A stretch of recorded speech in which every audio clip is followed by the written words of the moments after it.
নমস্কার, কেমন আছো তোমরা সবাই? সহজ জীবনের রান্নাঘরের আরও একটি ব্লগে তোমাদের স্বাগত জানাই। তো শুভ সকাল প্রিয় বন্ধুরা, আমার কোচবিহার জেলার ছোট্ট একটা গ্রাম থেকে আমি পিঙ্কি আর আমার ব্লগ চ্যানেলে তোমাদেরকে জানাই অনেক অনেক ভালোবাসা। তো তোমরা যে যেখান থেকেই আমার ভিডিওটা দেখছো, আশা করছি সবাই তোমরা ভালো আছো, সুস্থ আছো, আর আমরাও ভালো আছি। তো দেখো, আজকে হচ্ছে অষ্টমীর পূজা। তো অষ্টমীর পূজা দিতে গেলে তো প্রচুর ফুলের দরকার। 5 দিন তো ফুলের অবশ্যই দরকার, তো আজকে বিশেষ করে বেশি, কারণ আজকে পূজার অঞ্জলির ব্যাপারটা অনেকটা বড়। তাই সকাল সকাল অনেক ফুল তুললাম। আর যেহেতু বাড়িতে প্রতিদিন 15-20 জন দুপুরে রাত্রে খাওয়া দাওয়া করে, তাই সব কিছুই কিনেছে সবজি বাড়িতে।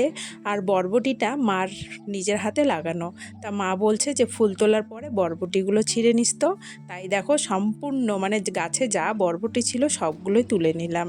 তো এখন স্নান টান করে কিন্তু পূজার কাজে লেগে যাব।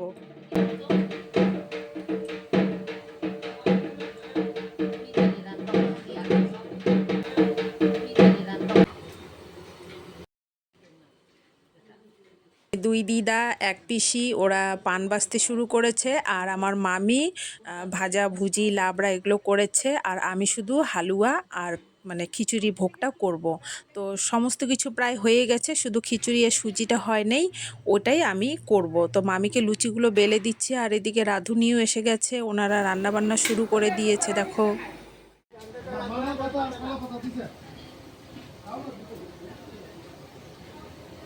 যদিও বা সারাদিন অষ্টমী, আর এত বছরের মধ্যে এইবারই ভোগের জন্য ঠাকুরমশাই বসে রইল।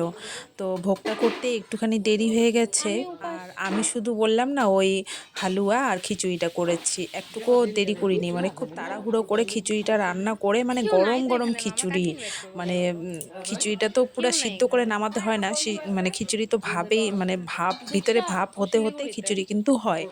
তো ওই ওই অবস্থাতেই মায়ের কাছে নিয়ে গেলাম খিচুড়ি ভোগটা, মানে হাঁড়ি শুদ্ধ, মানে নামানোরও আর সময় নেই। ব্রাহ্মণমশাই বারবার করে বলছে তাড়াতাড়ি নিয়ে আসো, তাড়াতাড়ি নিয়ে আসো। তো আমি জানি সারাদিনই আজকে অষ্টমী পূজা, তবুও খুব তাড়াহুড়ো করে হাঁড়ি শুদ্ধ নিয়ে গেছি মন্দিরে।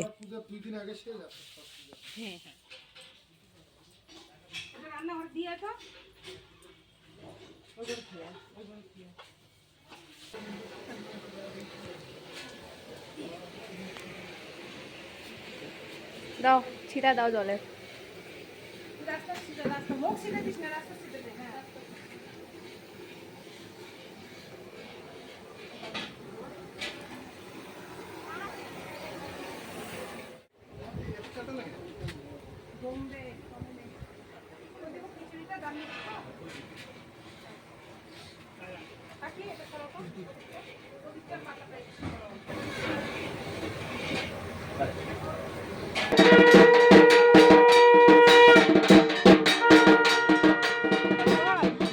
দুই বোন আফটার আ লং টাইম দেখা হলো, বেস্টিস সে চিজ গাইস।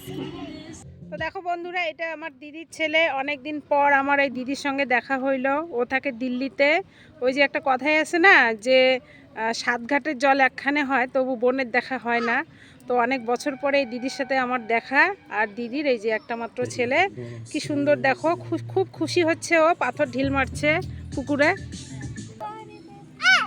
হ্যাঁ, এই তো পড়ছে তো, বড় পাথর দিন না রূপসা, একটা বড় পাথর।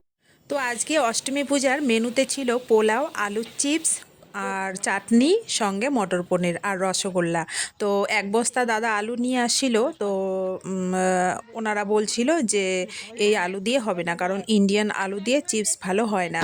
পরে তৎক্ষণাৎ আমাদের পাঁপড় করা হয়েছিল। আর এমন অবস্থা হয়েছে বন্ধুরা, লাস্টের দিকে 10-15 জনের জন্য পোলাওটা শর্ট পড়ে গেছে। ভাগ্যিস আমি এক গামলা তরকারি ঘরে রেখেছি, সেটা দিয়ে, আর দুপুরে লাবড়া ছিল সেটা দিয়ে, রাত্রে আমি দেখো এখন খিচুড়ি করছি ওই 10-15 জনের জন্যই। তো 5 কেজি চাল ডালের খিচুড়ি করেছি খুব তাড়াহুড়ো করে। তো পোলাওয়ের চাল মানে সমস্ত কিছুই ছিল, কিন্তু পোলাও যেহেতু করতে গেলে পোলাওটাকে ভেজাতে হয় অনেকক্ষণ, তো সেটার সময় নেই জন্যই আমি খিচুড়ি করেছি। তো যাই হোক, খুব ভালো হয়েছে। তো যাই হোক, এখানে বোন জামাইকে বলছিলাম তুমি গরম জলটা তাড়াতাড়ি ঢেলে দাও, মানে খুব হুলস্থুল করে অত রাত্রে, তখন বাজে 10:30। তো খুব ভালোভাবেই সমস্ত কিছু কমপ্লিট হয়েছে। আর এই দাদা এরা বলছে যে ওরা নাচানাচি করে নেই, তো অনেকটা নাচানাচি করেছে, আর এখন হচ্ছে ময়না চোখের জল যাত্রা করছে। তো এই দাদুরা ভীষণ মানে খুব আনন্দ হয়, আমার খুব ভালো লাগে যে যেভাবে আনন্দ ফিল করতে পারে, তাই না? তো এখন দাদা আর ওই দাদু কিন্তু যাত্রা করছে।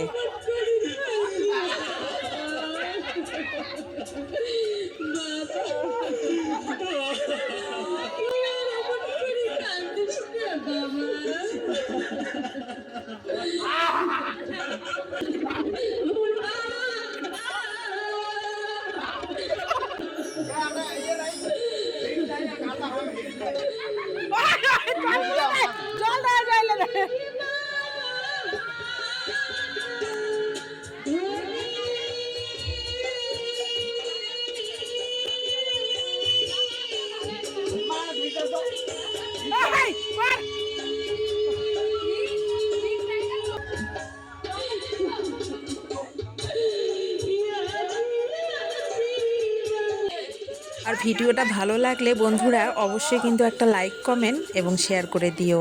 তো আজকের মতো ভিডিওটা এখানেই শেষ করছি, শুভরাত্রি জানিয়ে। সবাই তোমরা ভালো থেকো, সুস্থ থেকো। দেখা হচ্ছে শিগগিরই পরের কোনো ব্লগে।